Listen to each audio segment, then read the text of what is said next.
The boy has to die, so the man can live, not physically, not literally, but the version of you that runs from responsibility, that chases comfort the moment things get difficult, that breaks promises to himself and calls it a bad week, that hides from hard conversations, hard decisions, hard mornings.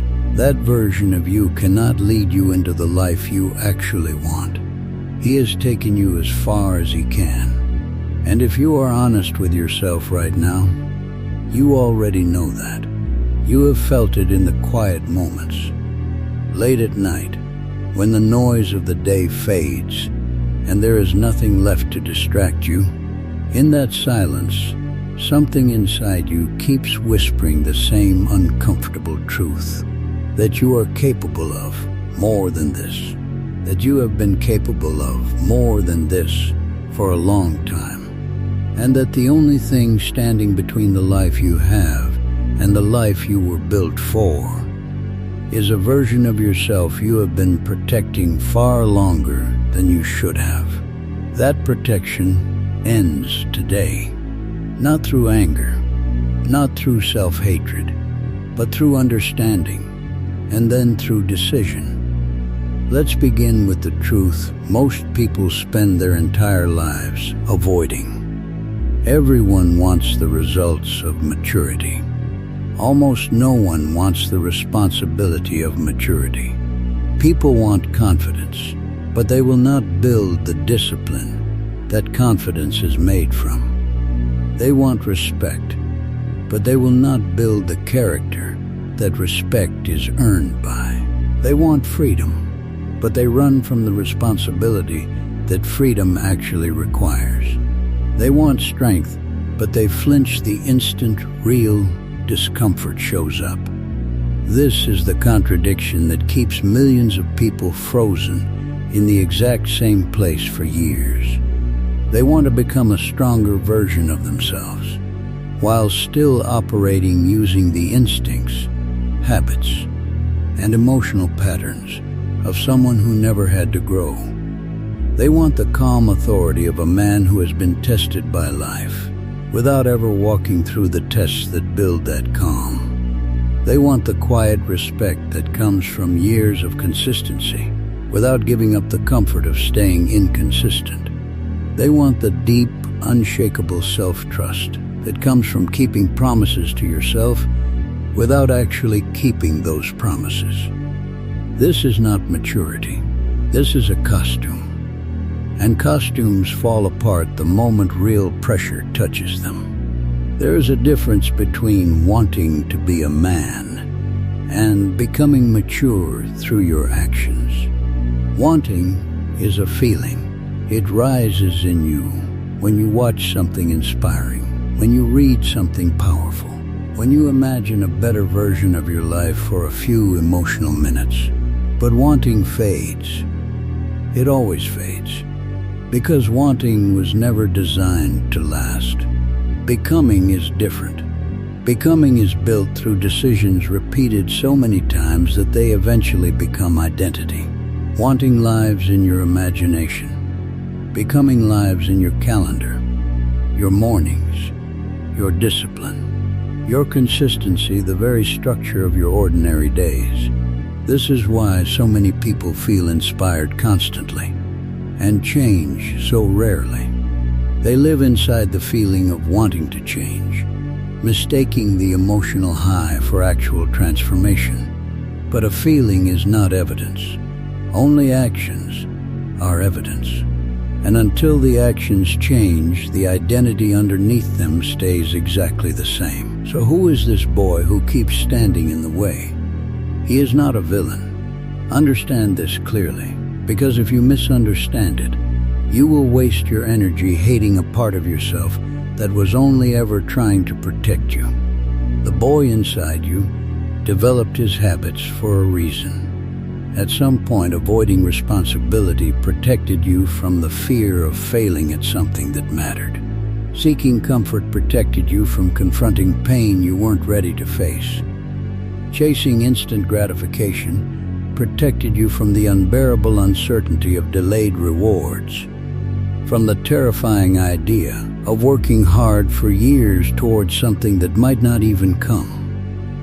Needing validation protected a fragile sense of self-worth that hadn't yet learned how to stand without outside approval. Emotional impulsiveness protected you from sitting inside discomfort long enough to actually process it. Fear of rejection protected you from the vulnerability of being truly seen and possibly not accepted. Fear of failure protected you from ever having to test your real limits, because as long as you never truly tried, you never truly had to face what would happen if you failed. Procrastination was never really about laziness. It was a shield against the anxiety of imperfect effort, escapism into entertainment, scrolling, distraction, noise. It was never truly about entertainment either. It was an exit door, always within reach, the moment life became too heavy to sit with. And broken promises, the ones you made only to yourself, in the privacy of your own mind, where no one else could witness the failure. Those were the quietest form of self-protection of all. Because as long as you never fully committed, you never fully had to face disappointing yourself. All of this made sense once. All of this kept you safe once. But there is a moment in every person's life where the very thing that once protected them becomes the very thing imprisoning them. The shield that shielded you from pain now shields you from growth. The comfort that once soothed you now suffocates you. The validation seeking that once gave you a sense of worth now makes you fragile in front of anyone who has learned to generate worth from within. The blame that once protected your ego now blocks the one thing that could actually save you, which is responsibility. This is where the real cost begins. Quietly, almost invisibly, year by year. Think about what actually happens when someone keeps protecting this identity instead of confronting it. Time passes the same for everyone, but it does not affect everyone the same way. For some people, time becomes proof of growth, proof of discipline, proof of a life being intentionally built. For others, time becomes a slow erosion. Potential that once felt limitless begins to feel distant, almost theoretical, like something that belonged to a younger version of themselves who still believed anything was possible. Dreams remain exactly where they were left, half finished, packed away in the same mental drawer labeled later, except later never seems to actually arrive. Relationships suffer in ways that are not always obvious at first. Someone who cannot keep promises to themselves eventually struggles to keep promises to others. Someone who runs from discomfort in private eventually runs from difficult conversations in their relationships too, avoiding conflict not because they are peaceful, but because they are afraid. Someone who needs constant validation becomes exhausting to love, because no amount of reassurance from another person will ever be enough to fill a hole that only self-respect can fill. Confidence, the real kind, doesn't collapse all at once. It erodes the way a coastline erodes wave after wave, each one small, each one seemingly harmless, until one day you look at the shape of who you are and don't recognize how far the edges have receded. Every broken promise is a wave. Every abandoned goal is a wave. Every moment you chose comfort when growth was available is a wave. None of them destroy you individually, but the accumulation reshapes you completely. And here is the part almost no one talks about. The part that explains so much of the quiet suffering people carry without ever naming it. This erosion does not just affect your external results. It changes your internal relationship with yourself. Every time you tell yourself tomorrow, and tomorrow doesn't come, your mind takes note. Every time you promise discipline and then choose comfort instead, your mind takes note. Your brain is always listening to the gap between what you say and what you do, and it forms conclusions based on that gap, whether you want it to or not. It doesn't care about your intentions. It only registers your patterns. And when the pattern becomes, I say things, and then I don't follow through, your own mind starts to treat your own words the way you would treat an unreliable friend. Quietly, without trust, without expecting much. This is where self-doubt is actually born. Not from other people doubting you, from you watching yourself fail to keep your own word, over and over, until doubting yourself becomes the default setting. This is where overthinking multiplies, because a mind that has learned not to trust its own follow-through becomes hesitant before it even starts. It rehearses failure in advance, because failure has become the statistically likely outcome based on the pattern you've built. This is where low confidence quietly settles in, disguised sometimes as humility, sometimes as self-awareness, but underneath, it is simply the accumulated evidence of broken self-trust. And this is where the deepest form of internal suffering begins. The sensation of being divided against yourself, wanting one thing and doing another, believing you deserve more, while consistently proving to yourself that you won't pursue it, feeling capable while acting incapable. This division is exhausting in a way external struggles rarely are, because there is no escaping it. You cannot walk away from yourself. Wherever you go, this internal conflict travels with you. There is another cost that deserves its own attention, because it is rarely discussed with the seriousness it deserves.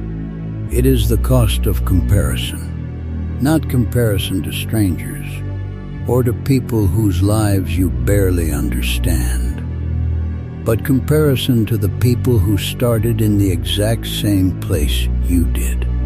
The friend who used to be just as lost, just as undisciplined, just as unsure of his direction, who somewhere along the way made a decision you kept postponing. Years later, the distance between where he stands and where you stand is no longer explainable by talent, or luck, or opportunity. It is explainable by decisions made consistently, over time, while you were still negotiating with your own comfort. This is a painful kind of clarity, because it removes every convenient excuse.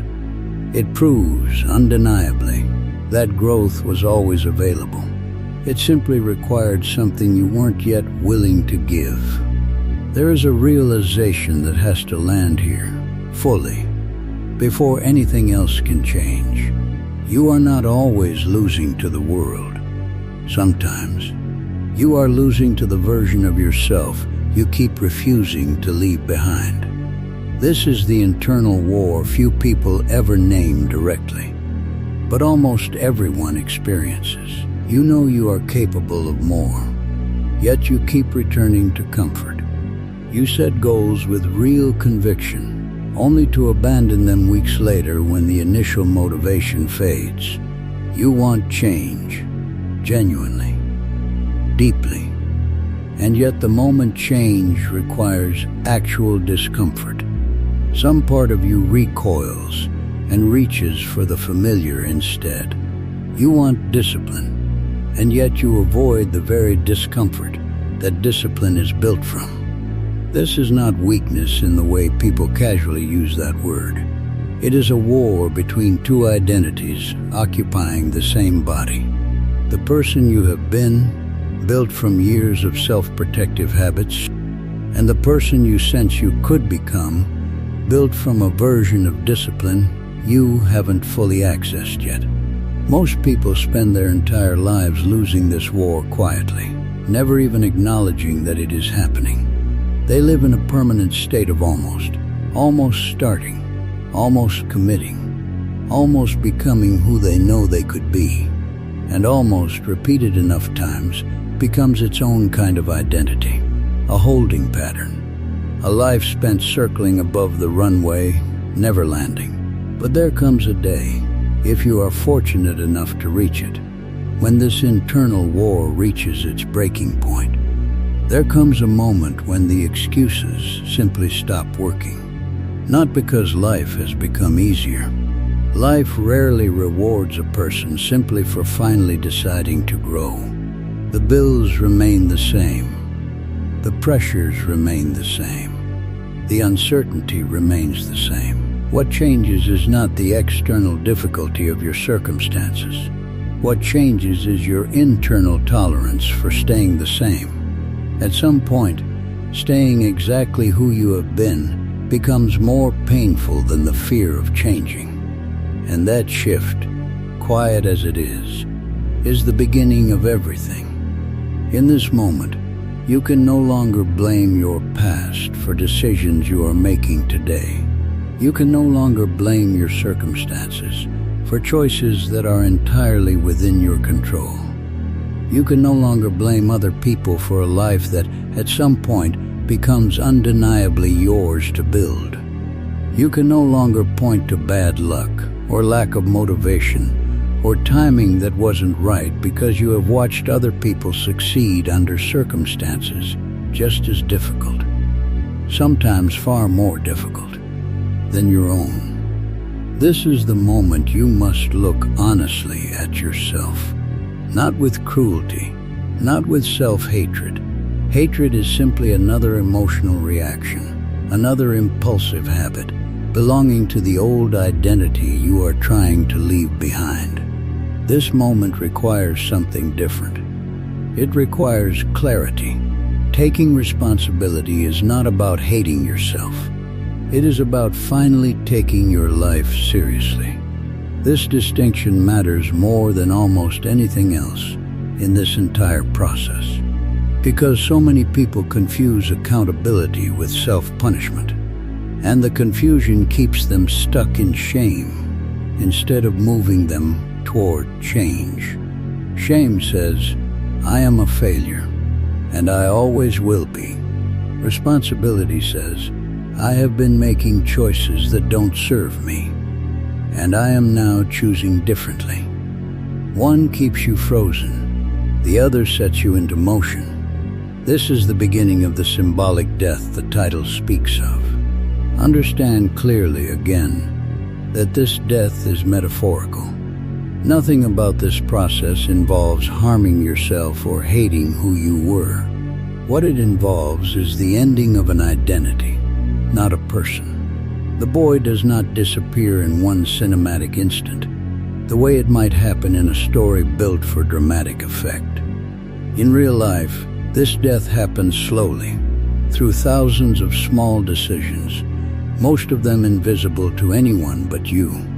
Every time you choose discipline over comfort, the old identity loses a small amount of power.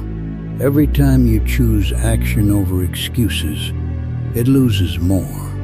Every time you choose patience over impulsiveness, every time you choose responsibility over blame, every time you choose long-term growth over the short-term relief of validation, the old identity weakens just slightly further. None of these moments feel dramatic while they're happening. Waking up 20 minutes earlier does not feel like an anime transformation sequence. Finishing a task you would normally abandon does not feel like a climactic turning point. Staying calm during a moment that would normally trigger an emotional reaction does not feel like a victory worth celebrating out loud. But this is exactly how real transformation happens. Quietly, repeatedly, without an audience. The old identity does not fall in one battle. It fades through 1,000 small refusals to feed it any longer. This is where you begin learning what it actually means to carry responsibility, rather than simply admiring the idea of it. Carrying responsibility means keeping promises, especially the small, unglamorous ones that no one else will ever know about. It means doing difficult things before you feel ready, because readiness is often a feeling that never fully arrives, and waiting for it becomes just another form of avoidance. It means controlling emotional reactions in moments that would have once controlled you completely. It means accepting consequences without immediately searching for someone or something else to blame. It means practicing patience in a world engineered to reward impulsiveness. It means thinking in years, not days, understanding that meaningful change rarely announces itself quickly. And it means taking care of your responsibilities, even in the moments when absolutely no one is watching, when there is no possibility of recognition, when the only witness to your discipline is you. Maturity is not about acting emotionless, or pretending to be endlessly tough, or performing some hardened, unaffected version of strength. It is about becoming stable, reliable, someone whose word means something, starting with the words you say to yourself. It is about becoming someone capable of carrying the full weight of your own life without collapsing under it, or handing that weight to someone else to carry for you. This stability is built almost entirely in private, and this deserves real attention, because it is the part of the process most people underestimate.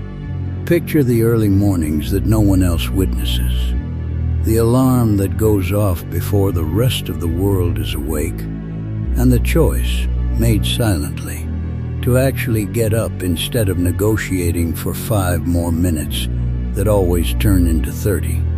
Picture the lonely hours of work, the kind that produce no visible results yet, the kind that require you to keep showing up, purely on faith that the effort is compounding somewhere beneath the surface. Picture training your body when no one is there to witness the discipline, studying when the people around you are distracted by everything except growth, keeping a promise to yourself on the exact day motivation has completely disappeared, continuing forward when the results are still invisible, and there is no proof yet that any of this is working. This is where self-respect is actually built, not in front of an audience, not through announcements or declarations. Self-respect is constructed in the exact moments no one else will ever know about, because those are the only moments where your character has nothing to perform for and nowhere to hide. The strongest transformation a person ever goes through almost always happens before anyone else notices it.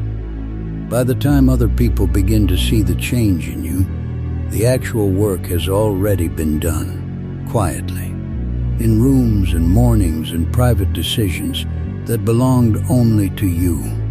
Alongside this discipline, something else must be developed with equal seriousness, and that is emotional maturity. The boy reacts immediately. He is at the mercy of whatever emotion arrives first. Anger shows up, and he lashes out. Rejection shows up, and he collapses into self-pity. Failure shows up, and he spirals into a narrative about how he was never good enough to begin with. Embarrassment shows up, and he retreats, hiding from any situation that might expose him to it again. Loneliness shows up, and he numbs it with distraction, instead of sitting with it long enough to understand what it's actually telling him. Disappointment shows up, and he treats it as proof that he should stop trying altogether. The mature person learns something entirely different.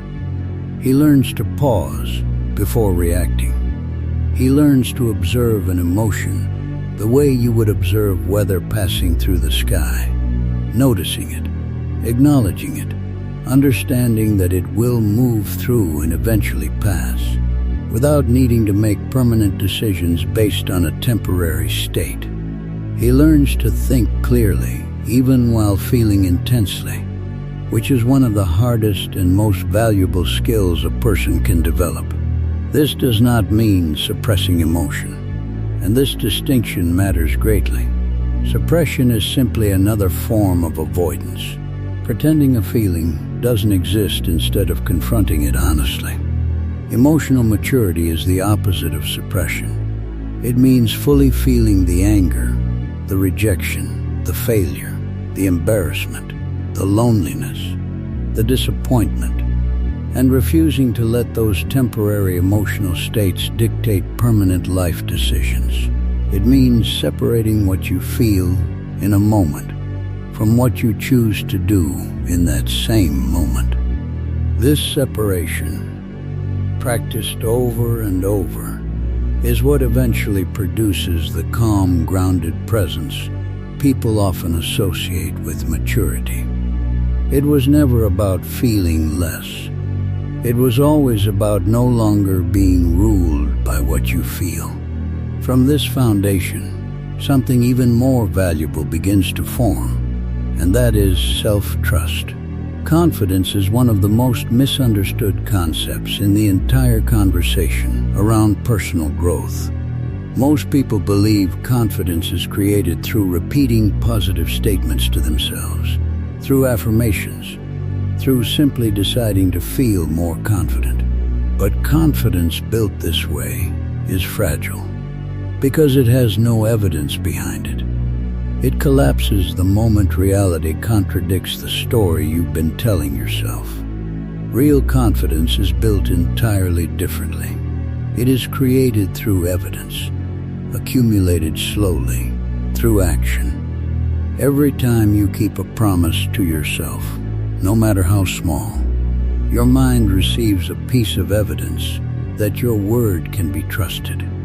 Every time you follow through on something you said you would do, especially in moments when it would have been easier not to, your identity shifts slightly, moving away from someone who abandons commitments and towards someone who honors them. This is not a metaphor. This is how self-trust is literally constructed, decision by decision, commitment by commitment, until eventually you become someone whose promises to yourself carry real weight, because you have proven repeatedly that you follow through on them. Small commitments matter enormously here, more than people often realize. The small promise to finish a task you started. The small promise to wake up at the time you said you would. The small promise to have a difficult conversation instead of avoiding it. None of these feel significant individually, but collectively, they rebuild the exact self-respect that years of broken promises had slowly eroded. This is the man you are becoming, and it's important to describe him honestly, without exaggeration. Because the honest version is far more powerful than any idealized fantasy of instant transformation. He is not perfect. He still struggles. He still feels fear before difficult moments, still feels the pull of comfort when discipline is required, still has days where doubt creeps back in, and old patterns whisper that it would be easier to just give up. The difference is not the absence of struggle. The difference is how he responds to it. He does not run the way he used to. He does not collapse into the same old excuses the moment things become uncomfortable. He does not immediately retreat into distraction or blame or the comfort that once felt like safety. Instead, he keeps moving, slower some days than others, imperfectly, always, but forward. This, and only this, is the real transformation. Not the fantasy of becoming flawless or untouchable. Reliability, the simple, profound difference of becoming someone who keeps showing up for himself, even on the days when showing up is hard, even on the days when no one is watching, even on the days when the results are still nowhere in sight. And this brings everything toward its final realization. The one this entire message has been building toward from its very first sentence. The boy did not have to be hated. He simply had to be outgrown. Everything he represented once served a purpose. He protected you when you didn't yet have the strength to protect yourself. He gave you comfort when comfort was all you could access. He gave you shortcuts when the long road felt unbearable. He was never truly your enemy. He was a chapter. And every chapter, no matter how important it once was, eventually has to end so the next one can begin. The person you used to be was never a mistake. He was a beginning. But a beginning cannot lead you into the rest of your story. At some point, the very identity that helped you survive becomes the exact thing preventing you from actually living. The strongest version of you was never somewhere far away, waiting for the perfect circumstances, the perfect timing, the perfect amount of motivation to finally show up. He was never outside of you at all. He was standing directly behind every excuse you were finally willing to release, behind every moment of comfort you were finally willing to trade for growth, behind every broken promise you were finally willing to stop repeating. He was always closer than you believed, hidden, not far away, but underneath the very habits you kept protecting instead of confronting. The boy wanted comfort. The man learned to endure. The boy wanted to be rescued. The man learned to carry himself. The boy waited for motivation to arrive before acting. The man learned to move forward without waiting for it, understanding that motivation was never reliable to begin with, and that discipline never once asked permission before showing up. The boy needed the world to slow down and make things easier for him. The man learned to move forward regardless of what the world was willing to offer, understanding that waiting for easier circumstances was simply another form of avoidance dressed up as patience. And one day, further down this road than you can currently see, you will look back at the version of yourself you once protected so fiercely. The one who delayed, the one who broke promises quietly, in private, where no one else could witness the pattern. The one who blamed circumstances instead of confronting himself. The one who waited for permission that was never going to arrive from anywhere outside of his own decision to finally begin. And in that moment, you will understand something that could not have made sense to you before living through this process. He did not have to be destroyed. He simply had to be left behind, because the boy had to die so the man could finally live. If any part of this reached something real in you, comment, "I leave the boy behind."